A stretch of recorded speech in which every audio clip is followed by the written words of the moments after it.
天讲台语，台语讲百天。各位观众朋友，大家好，我是阿信老师，欢迎大家收看今日的百天讲台语。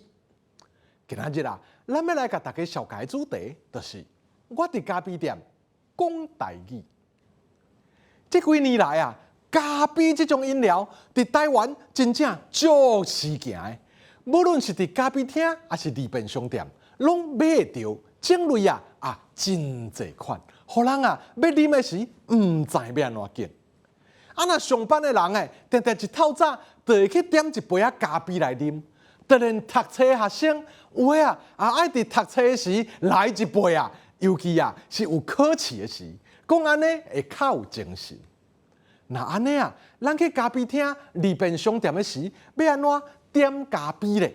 今仔日个百天讲台语，对要和大家做伙来分享相关的句型。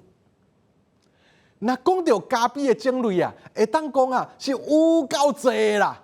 咱上次常听到的，就是人客会点乌咖啡。乌咖啡就是干那咖啡，啥物拢无掺。这款也有人讲是清咖啡，就是华语讲的美式咖啡。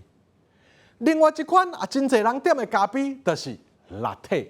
Latte也有人讲是牛奶咖啡，这就是华语讲的拿铁啦。这是一款牛奶比咖啡量更较侪的咖啡哦，所以啉起来牛奶味较高，咖啡味较薄。还有一种咖啡叫做 Espresso。这就是浓缩咖啡的意思。咱讲浓缩再浓缩，提炼再提炼。也有人讲这是意大利式的咖啡，就是华语讲的意式咖啡。那安尼咱是去伫咖啡厅，还是利便商店，要点这咖啡，要安怎讲咧？咱会当甲店员讲我要一杯大杯、中杯、小杯的乌咖啡。这时店员佫会问咱讲请问要烧的还是冰的？敢爱糖还是牛奶精？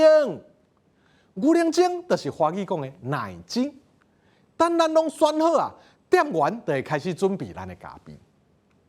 那较内行的人客有的会拣选讲我要一杯大冰乌，就是大杯冰的乌咖啡的意思。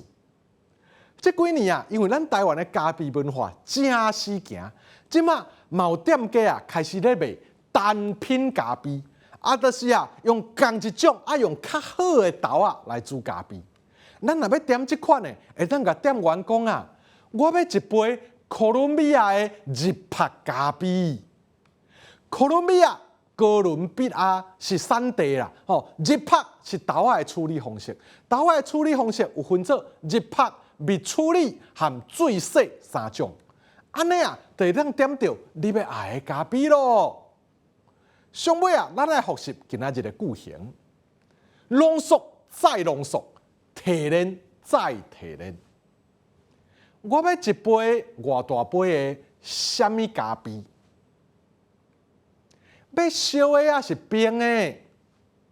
敢爱糖还是牛奶精？一杯什么所在的什么咖啡？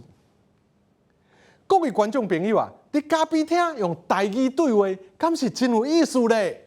念一下课大家得当去试看卖哦。